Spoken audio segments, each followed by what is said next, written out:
What's up, bros and broettes? I am back. The BroHammer has returned. So, yeah, man, I just wanted to do a quick review on Avengers Infinity War. Just because, I see a lot of people, just on my timeline, they seem to be a bit confused or saddened or maybe even a little angry about the movie, how it played out, and specifically what happened at the end. So I'm gonna try to keep it spoiler free as possible, but I'm probably not. I'm gonna tell a little bit about the movie. But anyway, off top, I'm gonna just be honest with y'all. This is probably, in my opinion, not probably, this is the greatest comic book adaptation of all time. The movie was on point from top to bottom.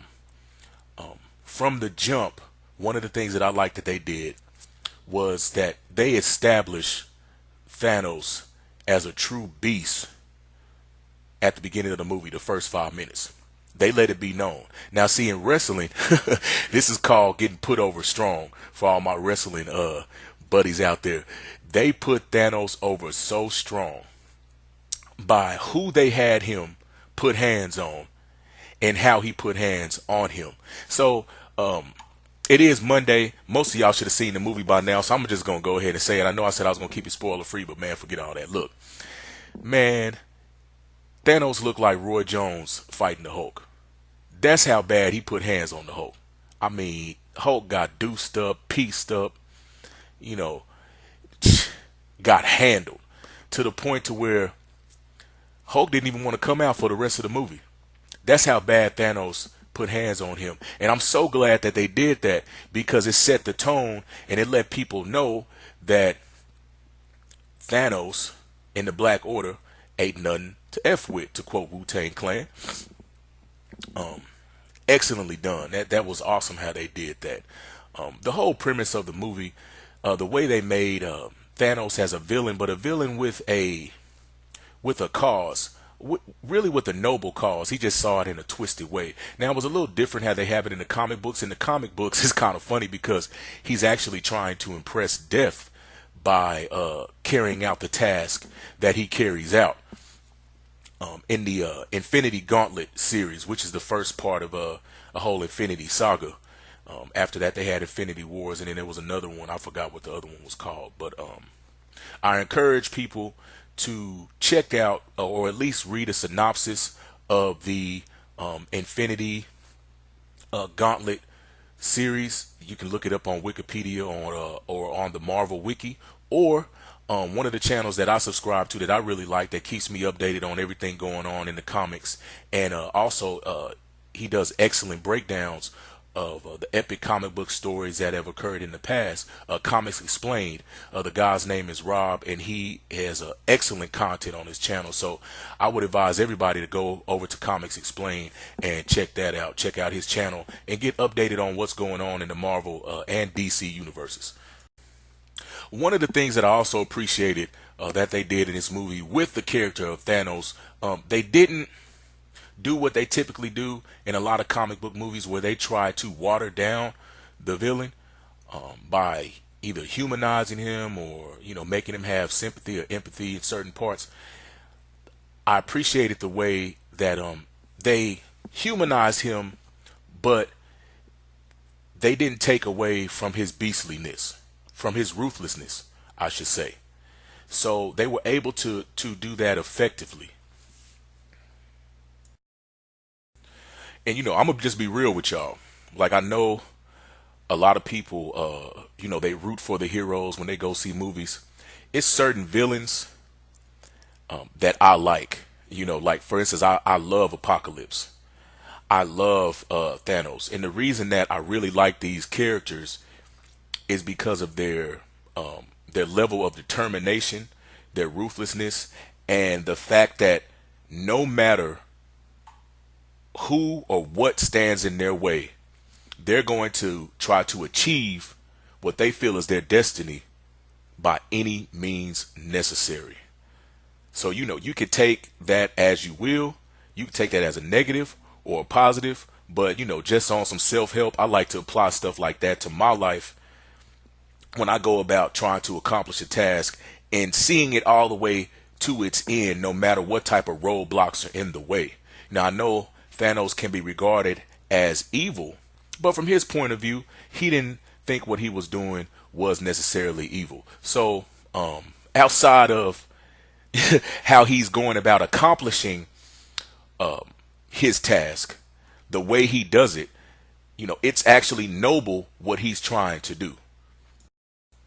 Man, this ain't even a review of the movie. This has turned into a campaign for Thanos, man. Because I'm sorry, like he was a main character. He was a main character in the movie, and I just love the way that they portrayed him, and I love the way that the story fleshed out. Just as far as the movie, beautifully shot as always. Marvel has really hit their stride, specifically Marvel Studios / Disney. Now I don't know what the hell Fox is doing. I'm so glad that that merger is about to take place, so we can get back all the good characters, or Marvel can get back, the X-Men, Silver Surfer, all of those people, and just do a whole reboot. Because those X-Men movies are just pure, just dumpster juice garbage. But that's besides the point. The movie was beautifully shot. Like I said, Marvel Studios / Disney has hit its stride. I know I'm repeating it myself, but and from the beginning of the movie to the end, there was nonstop action, and the action didn't overtake the storytelling as well. Like which we see in some movies, they don't know how to balance the storytelling with the action. They did that perfectly in this movie, and they also, got to really display the power levels of the individual characters. One of my favorite characters, Doctor Strange, and that was my favorite Marvel movie before Infinity War came out. They actually showed how powerful he is in the comics, to the point where in the comics they actually had to downgrade his powers at one time because he was OP, meaning he was overpowered. I mean, I think he was even battling, universal entities and stuff using magic. So Strange is very powerful and intelligent, which they showed in the movie as well. When he has a war of words with Tony Stark. Most people can't battle with Stark on an intellectual level, but Strange is one of the few that can. So I really like how they played off of each other in those certain parts of the movie. Okay, not too bad. I didn't give away too many spoilers. Now let's get to the end. Now, the way the movie ended. All right, I know a lot of people were distraught, and I think that's because they're not too familiar with the source material, which is cool. Comics aren't everybody's thing. That's why I said, go check out Rob's page, Comics Explain. Do a little research on the backstory so you can kind of understand why the movie ended the way it did. Also, there will be a part two. This was never just going to be one movie standalone by itself. It's going to be a two-parter. All right. So what happened at the end of Infinity War was supposed to happen. It goes down like that in the comics. So it's going to be all right.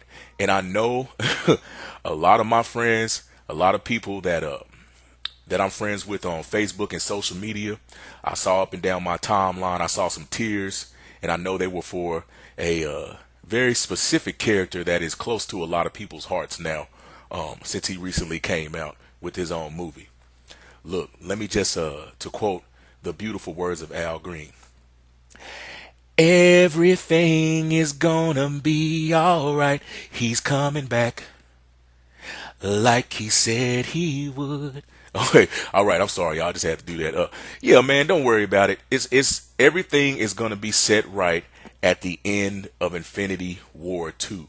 This was a necessary plot device. Well, not really plot device. It's a necessary part of the story. This is really what happens in the comics to get to a certain point. So this had to happen, guys. It's okay.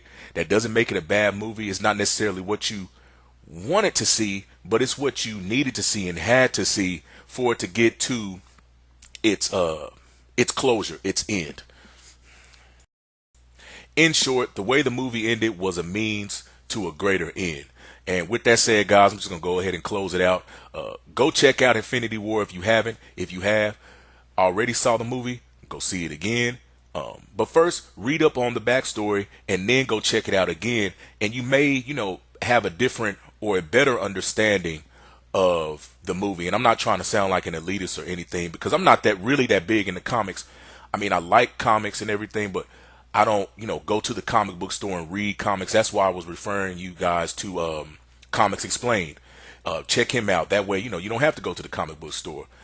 Rob did that, so hopefully you won't have to go through that, to quote Jay-Z. But yeah, guys, a lot more coming up on the channel. I haven't really been making videos here recently. I've really been working hard.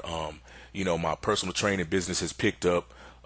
Have more clients now. I'm also trying to get ready myself for this show in November. I'm finally going to try to step on stage. No, I am going to step on stage. Do or do not. There is no try, like Master Yoda said. So right now I'm in week 18 of the Brotamorphosis Extreme, and I'm looking better than I've ever looked before. So I'll try to have some workout videos posted. We'll do some more movie reviews as the movies come out that I like. And I feel like you guys like too, as well as I don't know if I'm gonna do anything on the NBA. I really don't fool with basketball like that anymore. But I will also, and I'll also do some tip videos as well, just some tips and advice, just some new things that I've learned through constant research on the health and fitness tip. But yeah, man, so with that said, I'm gonna get up out of here, bros and broettes. Check out Infinity War. It's a good movie. #1 comic book movie of all time in the BroHammer's opinion. It has a BroHammer stamp of approval. 5 50-gram protein shakes. Yes, sir. Go see it. All right, BroHammer signing out.